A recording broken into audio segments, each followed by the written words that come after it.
Olá, muito boa tarde. Eu sou Carol Rosito. Te atualizo agora as últimas notícias do Brasil e do mundo neste sábado, 18 de julho. A gente começa falando sobre o tarifaço. O governo federal deve consultar o setor produtivo antes de decidir se vai aplicar a chamada Lei da Reciprocidade contra os Estados Unidos. O Planalto também deve apresentar um plano de auxílio econômico para as empresas afetadas. Assunto que chega agora para o nosso repórter aqui direto de Brasília, Pedro Moreira. Pedro, boa tarde para você. A gente observou nas últimas horas uma mudança de tom por parte do governo, né? Agora quer ouvir o setor produtivo antes de tomar qualquer ação mais concreta. É isso? Traz para a gente as atualizações. Bem-vindo. Olá, Carol, muito obrigado. Ótima tarde para você, ótimo sábado para quem acompanha a gente. Sim, essas reuniões fazem parte dessa mudança de posição do Palácio do Planalto. Vamos lembrar que na madrugada de quinta-feira, pouco tempo depois da confirmação dessa nova tarifa de 25%, aquela primeira nota do Palácio do Planalto trazia medidas que o governo iria adotar e falava em acionar imediatamente os mecanismos previstos na Lei da Reciprocidade Econômica. Horas depois, na tarde daquela quinta-feira, o próprio vice-presidente Geraldo Alckmin disse que o governo iria estudar as medidas que seriam implementadas em um momento mais oportuno. E aí a gente teve, então, depois disso, a nossa apuração confirmando que o governo vai, mais uma vez, se reunir com os setores mais afetados.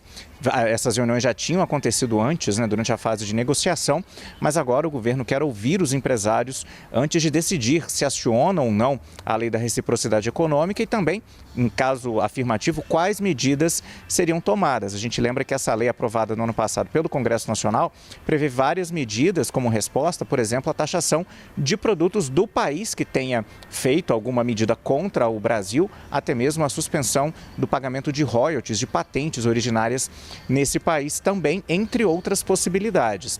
Essas reuniões devem começar na próxima semana e vão ser conduzidas pelo Ministério do Desenvolvimento, Indústria, Comércio e Serviços, que a gente lembra atualmente é comandado pelo ministro Márcio Elias Rosa. O ministro vai se reunir com representantes das áreas econômicas mais afetadas para que o governo possa definir os próximos passos. Sobre a ajuda que você mencionou, Carol, essa ajuda deve vir por meio daquele Plano Brasil Soberano, que também tinha sido lançado no ano passado, logo depois do anúncio do primeiro tarifaço por parte dos Estados Unidos. O autor desse plano prevê uma ajuda de até 15 bilhões de reais, mas o ministro Márcio Elias acredita que agora, para esse novo tarifaço, não seja necessário a implementação de mais recursos, já que muitos empresários conseguiram ficar na lista de exceções. Por parte dos empresários, o governo deve ouvir um apelo, Carol, para a retomada daquele programa Reintegra, que devolve parte dos impostos pagos pelos empresários no caso de produtos exportados. Carol. Obrigada, Pedro. Olha, lembrando que a aplicação dessas novas tarifas começam a partir do dia 22, né? Vamos acompanhar para ver o que o governo consegue colocar em prática até lá. E ainda sobre esse assunto, São Paulo e Santa Catarina devem ser os estados mais afetados pelo novo tarifaço dos Estados Unidos. Dados da Apex Brasil apontam que metade das exportações brasileiras atingidas pela sobretaxa tem origem nesses dois estados. Quem traz os detalhes para a gente agora é o Vinícius Murad. Dois estados que concentram 52% dos impactos negativos causados pelas tarifas impostas às exportações brasileiras, tarifas essas que vêm dos Estados Unidos, e os estados de São Paulo e Santa Catarina com 52% desse impacto, justamente por serem os estados que concentram boa parte da indústria de exportação dos produtos específicos listados no anúncio das tarifas americanas. Ao todo, nacionalmente, a Apex Brasil estima que são 2.375 produtos, somando o impacto de 7,2 bilhões de dólares em vendas aos Estados Unidos sendo impactados neste momento. Isso significa, claro, que não só São Paulo e Santa Catarina serão impactados por essa nova rodada de tarifas impostas pelo governo americano. Nacionalmente, todos os estados que produzem e exportam para os Estados Unidos os produtos citados nessa lista também terão impactos negativos. A partir do próximo dia 22 de julho, os produtos brasileiros chegarão mais caros ao mercado americano. As empresas perdem a competitividade no mercado dos Estados Unidos e, a partir daí, os importadores americanos podem buscar renegociar contratos, renegociar preços ou buscar outros mercados, fornecedores de outros países e não o Brasil. Em São Paulo, os setores mais afetados são o aeronáutico, máquinas e equipamentos, autopeças, químicos e alimentos industrializados. Já em Santa Catarina, máquinas e motores, madeira, móveis, papel e celulose. Na leitura do ministro da Fazenda, Dario Durigan, os setores citados por esses estados são também, nacionalmente, os que mais preocupam o governo brasileiro. Neste momento, o foco do Ministério da Fazenda é se aproximar dos setores, conversar com os setores para entender do empresariado quais são as medidas mais efetivas para minimizar os impactos negativos do tarifaço americano.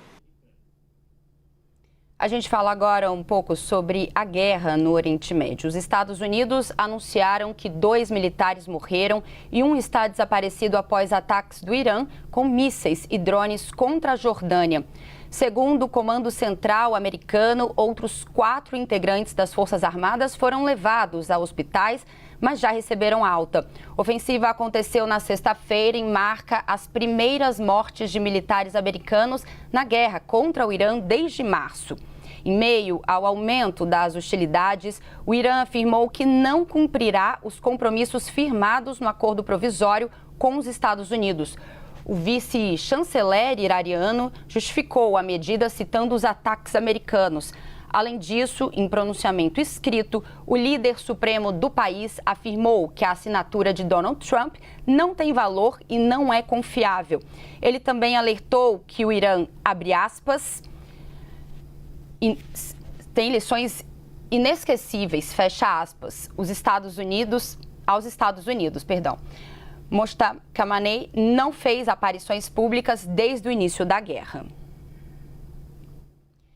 E agora sobre o outro conflito, a Ucrânia lançou hoje o ataque mais letal contra a Rússia em mais de 2 anos. Pelo menos 8 pessoas morreram.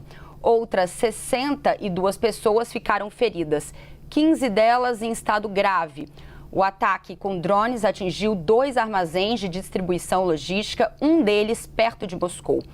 As imagens mostram enormes colunas de fumaça escura saindo dos locais atingidos. O presidente ucraniano Volodymyr Zelensky afirmou que os centros estão a 700 quilômetros de distância da linha de frente da guerra. Kiev alega que os locais são usados para a fabricação de drones russos. A gente volta para o Brasil para falar agora que a Justiça de São Paulo negou um novo pedido de habeas corpus da defesa de Deolane Bezerra. Os advogados da influenciadora tentam a transferência dela para uma sala de estado maior, uma prisão especial. Sobre esse assunto, a gente conversa agora ao vivo com o repórter Guilherme Rajão, que chega com os detalhes. Oi, Rajão, boa tarde para você. Relembra para a gente rapidamente também esse caso e as últimas atualizações da defesa. Pode deixar, Carol. Boa tarde a você, a toda a nossa audiência. Vamos falar um pouquinho sobre esse caso da influenciadora, advogada e influenciadora Deolane Bezerra. Figura extremamente conhecida em todo o nosso país, com milhões e milhões de seguidores nas redes sociais e que, portanto, está presa já há algum tempo. E agora teve mais um desses inúmeros pedidos aí de habeas corpus que foram impetrados pela sua defesa, negados pela Justiça.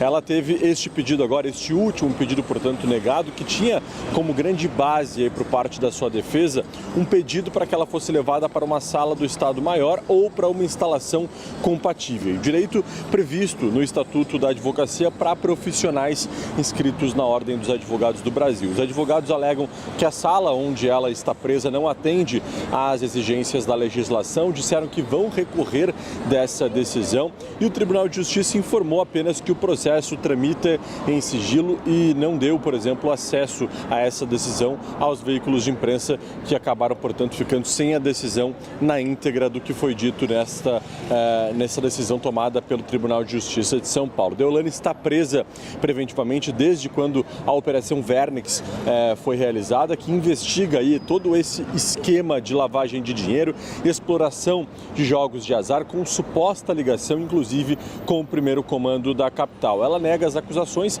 afirma a todo momento através da sua defesa que vai continuar colaborando com as investigações para provar a sua inocência. Além da prisão, a Justiça ainda determinou um bloqueio de cerca de 27 milhões de reais em bens da influenciadora e o sequestro também de veículos de luxo. Ela também está com o registro da OAB suspenso preventivamente. Já teve outros pedidos, como eu falei, de habeas corpus que foram negados pela Justiça anteriormente. A gente vai seguir por aqui acompanhando tudo isso. Carol, volto com você.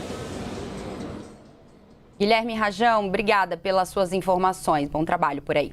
E olha, a Justiça do Rio de Janeiro condenou os irmãos Pedro Emanuel e Otto Samuel Donofre Andrade Silva Cordeiro pelo assassinato do bicheiro Fernando Inácio. O crime aconteceu em novembro de 2020. O juiz fixou a pena de Pedro em 32 anos e 9 meses. Já Otto recebeu a sentença de 31 anos e 5 meses. Os dois cumprirão as penas em regime inicialmente fechado e a defesa pretende recorrer da decisão. Fernando Inácio foi vítima de uma emboscada no estacionamento de um heliponto após chegar de uma viagem. Segundo a denúncia, os irmãos ficaram escondidos em um terreno e metralharam a vítima com um fuzil. Em uma disputa pelo poder do jogo do bicho, o contraventor Rogério de Andrade é apontado como o mandante do assassinato. Ele responde ao processo em separado e continua preso em um presídio federal. E agora é hora de falar sobre Copa do Mundo.